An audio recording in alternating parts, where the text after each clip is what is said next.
Hello students, welcome to my YouTube channel. I hope you all are doing well. So let's start today's topic. Today we are going to discuss about a very new topic, that is open spaces. खैर ये नाम से ही पता चल रहा है, इसमें हम लोग क्या करते हैं कि ओपन स्पेस प्रोवाइड करते हैं, ठीक है, इन आवर प्लॉट।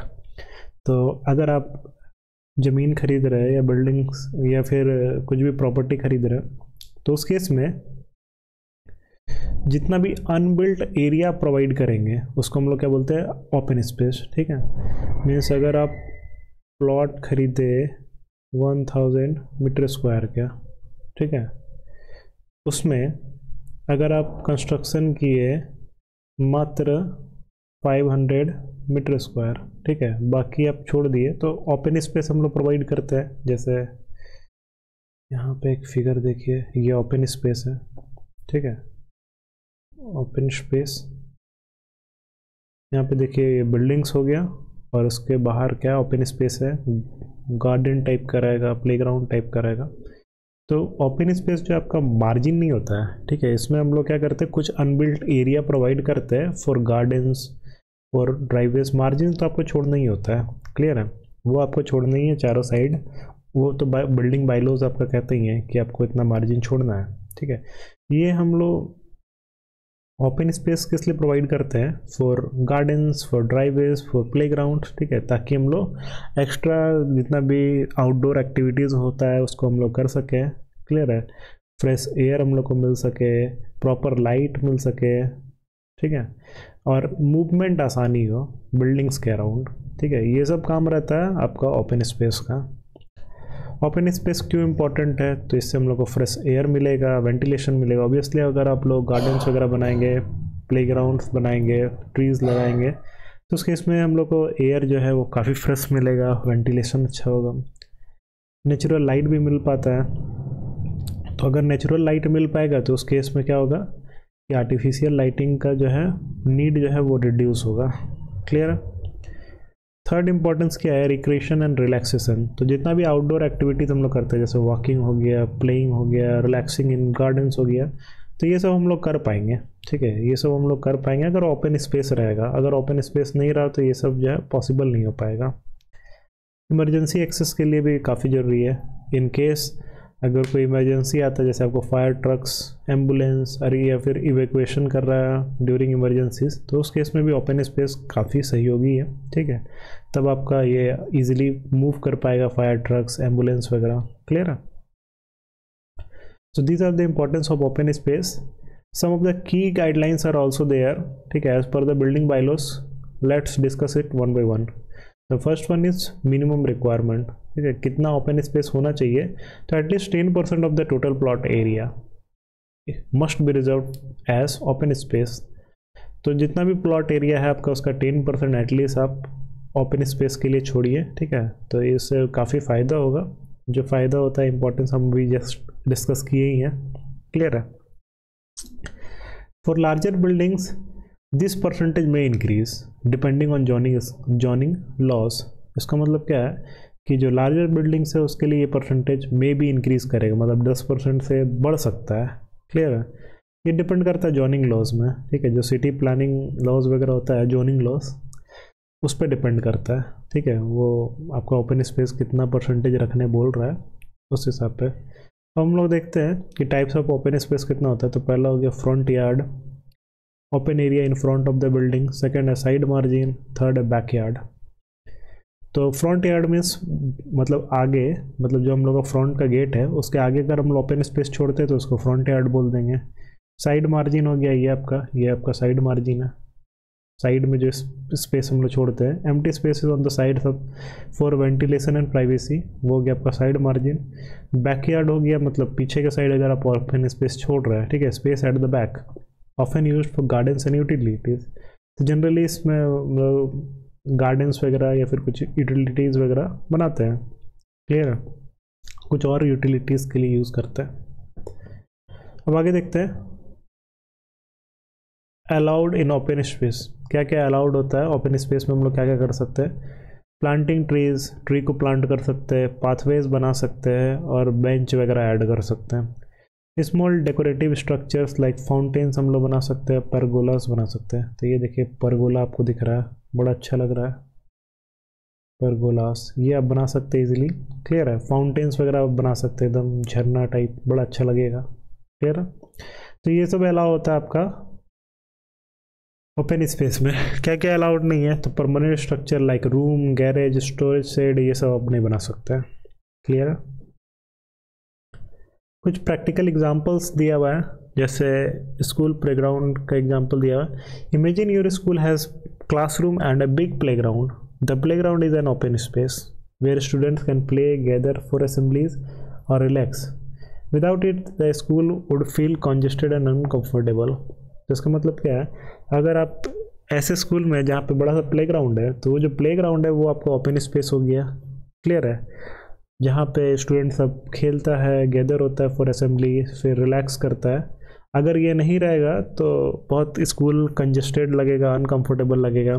तो वही एग्जांपल आपका अपार्टमेंट का भी दिया गया है। तो हाउसिंग कॉम्प्लेक्स में बिल्डर्स जो है उसको ओपन एरिया छोड़ना ही पड़ता है for gardens and walking paths and for parkings. अगर ये सब स्पेस अगर बिल्ट रहता तो ऑब्वियसली फिर क्या होता है, कॉन्जेस्टेड हो जाता है आपका हाउसिंग कॉम्प्लेक्स और अनकंफर्टेबल हो जाता है। Lake of outdoor areas for activities. तो जो एक्टिविटीज़ वगैरह करते हैं, आउटडोर एक्टिविटीज़, वो सब हम लोग नहीं कर पाते, कॉन्जेस्टेड रहता पूरा। बेनिफिट्स ऑफ ओपन स्पेस हम लोग देखते हैं। तो पहला तो है health, more greenery, better air quality and reduce stress. ज़्यादा ग्रीनरी रहेगा, ठीक है, ओपन स्पेस में, तो उस केस में क्या होगा, बेटर एयर क्वालिटी। यहाँ पे देख सकते हैं एयर क्वालिटी दिखा थोड़ी सकते हैं, लेकिन चेहरे से पता चल रहा है कि एयर क्वालिटी काफ़ी अच्छा है। ठीक है। प्लस ये स्ट्रेस को भी रिड्यूस करेगा। Next, community bonding, parks and gardens bring people together to socialise. अब देखिए यहाँ पे देखिए कम्युनिटी बॉन्डिंग आपको दिख रहा है। बहुत सारे ये हाउसिंग कॉम्प्लेक्स के ये मेंबर सब जो है, पीपल सब, वो गार्डन में काम कर रहे हैं। तो ये जो है एक बॉन्डिंग जो है कम्युनिटी में बढ़ाता है ना। पीपल सब सोशलाइज होते ज़्यादा। For safety, prevent over crowding and ensure room for emergency vehicles. तो ये सेफ्टी के लिए भी बहुत ज़रूरी है, ओवर क्राउडिंग को जो है वो प्रिवेंट करता है। प्लस जगह देता है इमरजेंसी व्हीकल्स के लिए, जैसे एम्बुलेंस हो गया, फायर ब्रिगेड वाला हो गया व्हीकल्स, ये सब। ठीक है। आगे बढ़ते हैं हम लोग। फ्लोर एरिया रेशियो, ये हम लोग ऑलरेडी डिस्कस एक बार कर चुके हैं पहला चैप्टर में, एक बार और डिस्कस कर देते हैं। बेसिकली ये क्या होता है, एक मैथमेटिकल फार्मूला है जिससे बताया जाता है, ठीक है, कि आपको बिल्डिंग स्पेस कितना रखना है, कितना कंस्ट्रक्ट करना है on plot of land. Means अगर आपके पास कुछ एरिया है प्लॉट का, ठीक है, अब उसमें आपको कितना बिल्डिंग बनाना है, ठीक है, कितना बिल्ड करना है, वो बताता है आपका FAR। मतलब एक तरह से ये मैथमेटिकल फार्मूला हो गया जो कि बताता है आपको कितना कंस्ट्रक्शन करना है। आपके पास जितना एरिया प्लॉट है उसके हिसाब से कितना एरिया में कंस्ट्रक्शन करना है, ये बताता है FAR। क्लियर। तो ये जो है हम लोग को मदद करता है to balance between construction and open space. Clear. अब FAR कैसे कैलकुलेट होता है, तो FAR का फॉर्मूला हो गया total built up area divide by plot area. तो FAR is equal to total built up area upon plot area. ठीक है। इन केस अगर मान लीजिए कि आपका प्लॉट एरिया कुछ गिवन है, ठीक है, प्लॉट एरिया गिवन है और FAR गिवन है, तो उस केस में आपको कितना बिल्टअप करना है ये आपको आइडिया लग जाएगा। जैसे मान लीजिए प्लॉट एरिया आपके पास 1000 मीटर स्क्वायर, यही सबसे अच्छा एग्जांपल है। FAR भी गिवन है कि अब FAR ये डिफरेंट रहता है आपका अलग अलग जगह के लिए। रेसिडेंशियल के लिए भी अलग रहता है, कॉमर्शियल के लिए भी अलग रहता है, इंडस्ट्रियल के लिए अलग रहता है। क्लियर है। प्लस प्लेस पे भी डिपेंड करता है। मेट्रो सिटीज़ में FAR अलग रहेगा ताकि वहाँ पे बड़ा वहाँ पे स्पेस कम है, तो उस केस में ज़्यादा हाइट बन सके बिल्डिंग्स का। क्लियर है। तो अगर मान लेते हैं प्लॉट एरिया आपका 1000 मीटर स्क्वायर है, FAR 2 दे दिया, तो उस केस में आप टोटल बिल्टअप एरिया पर क्या होगा, टोटल बिल्टअप एरिया क्या हो जाएगा, क्रॉस मल्टीप्लाई कर देंगे तो क्या हो जाएगा, total built up area will be equal to plot area into FAR. So it will be 2 into 1000 यानी 2000 मीटर स्क्वायर हो गया। मतलब आप इतना एरिया में बिल्ड कर सकते हैं, ठीक है, इतना एरिया में बिल्ड कर सकते हैं। वो फ्लोर बाय फ्लोर आप कर सकते हैं। अगर आप पहला एकदम ग्राउंड फ्लोर में 500 मीटर स्क्वायर बिल्ड कर रहे हैं, फिर सेकंड फ्लोर में भी आप 500 करते हैं, थर्ड में भी, फोर्थ में, ऐसे भी कर सकते हैं। वो आप पे डिपेंड करता है। क्लियर है? प्लस वहाँ आपका बायलॉज है, ये हम लोग को देखना बहुत ज़रूरी है। क्लियर है? हम लोग देखते हैं वाई आर FAR इम्पॉर्टेंट। क्यों इम्पॉर्टेंट है? तो it controls urban development. Obviously FAR ही बताता है कि आपका कितना कंस्ट्रक्शन होगा, तो ये ओवर क्राउडिंग से प्रिवेंट करता है। क्लियर है? By limiting construction in the given area. तो ये एरिया प्लॉट है, तो पूरा एरिया में तो हम लोग कंस्ट्रक्शन नहीं करेंगे, तो हम लोग कितना कंस्ट्रक्शन करेंगे ये बताता है। क्लियर है? तो ये ओवर क्राउडिंग से हम लोग को बचाता है। Ensure proper ventilation and light. तो ऑब्वियसली ये बैलेंस क्रिएट करता है ओपन स्पेस और बिल्टअप एरिया में। क्लियर है? तो उस केस में हम लोग को प्रॉपर वेंटिलेशन और लाइट भी मिल पाएगा, फ्रेश एयर मिल पाएगा, सनलाइट मिल पाएगा। ठीक है? Promote safety. Obviously emergency access के लिए व्हीकल्स का मूवमेंट को ये जो है वो सुदृढ़ करता है, बढ़िया बनाता है, तो इसलिए ये कॉन्जेशन को रिड्यूस करता है। कुछ रूल्स दिया गया और जॉइनिंग गाइडलाइंस है फॉर FAR। तो उसमें बताया गया कि FAR जो है डिपेंड करता है टाइप्स ऑफ बिल्डिंग पे और लोकेशन पे। क्लियर है? तो टाइप्स ऑफ बिल्डिंग और लोकेशन भी, जो लोकेशन जैसे अब झारखंड को मान लीजिए, महाराष्ट्र को मान लीजिए, ठीक है, तो वो लोकेशन में आकाश ज़मीन का अंतर आ जा रहा है, तो उस केस में FAR भी अलग रहेगा। महाराष्ट्र में एक सिटी मान लीजिए मुंबई, फिर झारखंड का सिटी मान लिया रांची, तो उस केस में FAR जो है हमेशा मुंबई का काफ़ी ज़्यादा रहेगा, क्योंकि वो काफ़ी ज़्यादा कॉन्जेस्टेड है। प्लस डिपेंड करता है आपका किस टाइप का बिल्डिंग है, उस पर भी, रेसिडेंशियल, कमर्शियल और इंडस्ट्रियल में। तो रेसिडेंशियल बिल्डिंग में बेसिकली FAR जो है आपका 1.5 से 2.5 के बीच लाई करता है। एक एग्जांपल दिया गया है, 1000 स्क्वायर मीटर प्लॉट है आपके पास, FAR 2 दिया हुआ है, तो उस केस में 2000 स्क्वायर मीटर आप ये कंस्ट्रक्शन कर सकते हैं। अभी जस्ट हम लोग पीछे एग्जांपल देखे थे, तो टोटल कंस्ट्रक्शन कितना करेंगे, तो FAR जितना भी है उसको मल्टीप्लाई कर देंगे टोटल प्लॉट एरिया से, तो 2 into 1000 हो जाएगा, यानी 2000 स्क्वायर मीटर में हम लोग क्या कर सकते हैं, कंस्ट्रक्शन कर सकते हैं। अब ये कंस्ट्रक्शन आपका कैसे भी हो सकता है। अब यहाँ पे एक एग्जांपल दिया हुआ है, 2 floors of 1000 square metre each. 2 floor बना देंगे 1000, लेकिन ये आपका बेसिकली पॉसिबल नहीं है। क्यों पॉसिबल नहीं है? क्योंकि आपको मार्जिन भी छोड़ना पड़ेगा, ओपन स्पेस वगैरह कुछ डालना पड़ेगा, तो ये पॉसिबल नहीं है। क्लियर है? तो आप ऐसा कर सकते हैं कि 500 मीटर स्क्वायर का 4 फ्लोर बना दें। तो 4 फ्लोर बना देंगे तो उस केस में क्या होगा, आपका ये FAR भी सेटिस्फाई हो जाएगा और आपका एरिया भी। क्लियर है? कॉमर्शियल बिल्डिंग के लिए FAR जो है हायर रहता है, 2.5 से 4 रहेगा। ऑब्वियसली कॉमर्शियल बिल्डिंग में जो है आपको ज़्यादा ऑफिस और शॉप को एकोमोडेट कर पाएँ, इसलिए यहाँ का FAR जो है ज़्यादा रहता है। तो अगर इसके बीच हम लोग कुछ मान लेते हैं, अगर 1000 स्क्वायर मीटर का प्लॉट है, FAR 3 है, तो उस केस में आप 3000 स्क्वायर मीटर का कंस्ट्रक्शन कर सकते हैं। ठीक है? तो इसका मतलब आप 6 तल्ला बना सकते हैं 500 स्क्वायर मीटर का। क्लियर? 6 तल्ला बना सकते हैं, तो 500 × 6 3000 स्क्वायर मीटर हो गया। इंडस्ट्रियल बिल्डिंग का बात करें तो वो बेसिकली थोड़ा कम रहता है, तो FAR जो है जनरली लोअर रहता है, 1 से 1.5 के बीच में। For to leave the space for safety and utilities, तो उस केस में आपका FAR कम रहेगा, तो हाइट जो है कम रहेगा इंडस्ट्री का। यहाँ पे एक एग्जांपल अच्छा दिया हुआ है।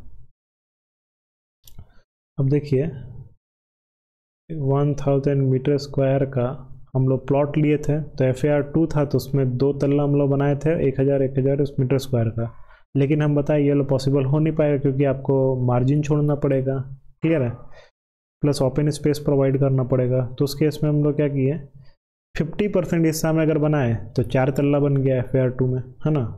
50% एरिया में बनाए तो उस केस में कितना बन गया, 2000 मीटर स्क्वायर एरिया हम लोग को देना था, तो एक फ्लोर में 500 मीटर स्क्वायर हो गया, दूसरा फ्लोर, तीसरा फ्लोर, चौथा फ्लोर, तो 4 फ्लोर हम लोग बना दिए 500-500 का, है ना। तो 4 फ्लोर बन गया, सबका एरिया कितना हो गया 500 मीटर स्क्वायर। ठीक है, अब हमको क्या करना है कि और कम हमको स्पेस प्रोवाइड करना है बिल्टअप एरिया का। तो इस केस में क्या किया गया, 1/4 हिस्सा 1/4 एरिया ऑफ प्लॉट ही हम लोग यूज़ किए हैं।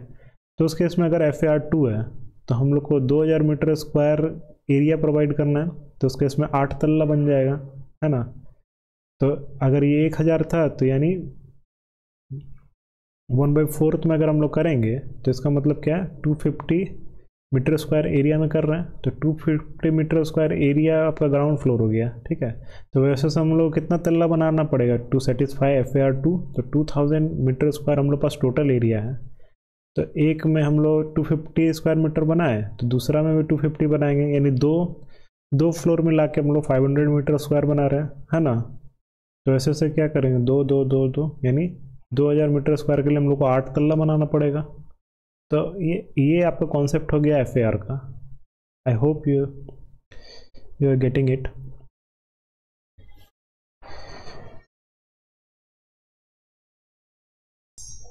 Next, there are some key points to remember about FAR. Higher FAR more floor, मतलब अगर FAR का वैल्यू आपका ज़्यादा है 3 है तो ऑब्वियसली फ्लोर बढ़ गया, 4 रहेगा तो उससे ज़्यादा ही फ्लोर हम लोग बढ़ा देंगे।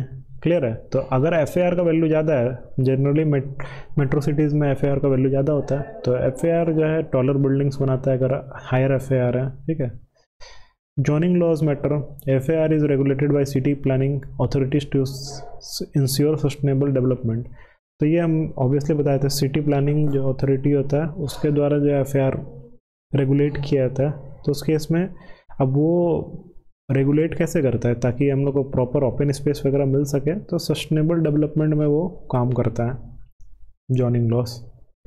नेक्स्ट क्या है, ओपन स्पेस बैलेंस। तो FAR जो है वो इंश्योर करता है कि आपके पास open space balance. FAR ensure that some part of the plot remains open for gardens. तो वो इंश्योर करता है कि कुछ पार्ट जो है आपका वो गार्डन्स, पार्किंग और पाथवेज के लिए अवेलेबल हो। क्लियर है। कुछ प्रैक्टिकल एग्जांपल दिया गया है। अगर मान लीजिए कोई स्कूल है, उसका एरिया 5000 स्क्वायर मीटर है और FAR दिया हुआ उस प्लेस का 1.5, तो टोटल बिल्टअप एरिया कितना हो जाएगा 7500। ऑब्वियसली इंटू कर देंगे, तो इंटू करेंगे तो 7500 आ जाएगा। तो इतना एरिया टोटल फ्लोर मिला के हम लोग इतना एरिया में जो हम लोग क्या कर सकते हैं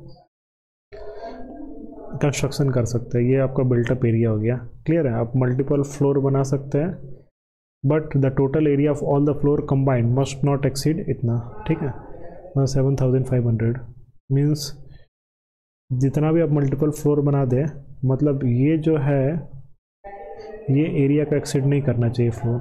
ठीक है। अपार्टमेंट का भी एग्जांपल ले सकते हैं। ये आपको क्लियर समझ में आया ना। जैसे अगर आपका स्कूल, मान लीजिए ये स्कूल है, ठीक है, अब इसका एरिया कितना दिया हुआ है 5000 मीटर स्क्वायर। अब इसमें बोल दिया है FAR जो आपका 1.5 है, तो आपको टोटल कितना बिल्ड करना है, तो 7500 मीटर स्क्वायर बिल्ड करना है। FAR से मल्टीप्लाई कर दिए। अब इतना एरिया बिल्ड करना है, तो आप कैसे कर सकते हैं, तो आप मल्टीपल फ्लोर बना सकते हैं।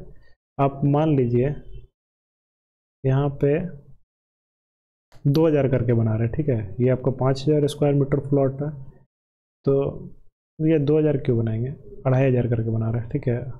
2500 मीटर स्क्वायर का बनाएंगे तो 3 फ्लोर बना पाएंगे। तो ग्राउंड फ्लोर, पहला फ्लोर बना 2500 स्क्वायर मीटर का, फिर उससे ऊपर एक फ्लोर बनेगा, है ना, ये भी आपका कितना होगा 2500 स्क्वायर मीटर का, फिर उससे ऊपर भी एक फ्लोर बनेगा, वो भी आपका 2500 स्क्वायर मीटर का होगा। यानी 3 फ्लोर बनाएंगे तो 7500 स्क्वायर मीटर हो जाएगा। क्लियर। वैसे ही अपार्टमेंट का भी एग्जांपल दिया गया है। 2000 स्क्वायर मीटर का प्लॉट है, FAR2 दिया हुआ है, यानी आप कितना कंस्ट्रक्शन कर सकते हैं, मल्टीप्लाई कर दीजिए, यानी 4000 स्क्वायर मीटर आप कंस्ट्रक्शन कर सकते हैं। तो ये आप 4 फ्लोर बना सकते हैं 1000 स्क्वायर मीटर का, जैसे आपको मर्जी। ये 2 फ्लोर बना सकते हैं। 2 फ्लोर पॉसिबल नहीं हो पाएगा क्योंकि आपको मार्जिन छोड़ना पड़ेगा। एक एग्जाम्पल ये दिया गया। क्लियर है? 4 फ्लोर बना सकते हैं आप 1000 स्क्वायर मीटर का। क्लियर है?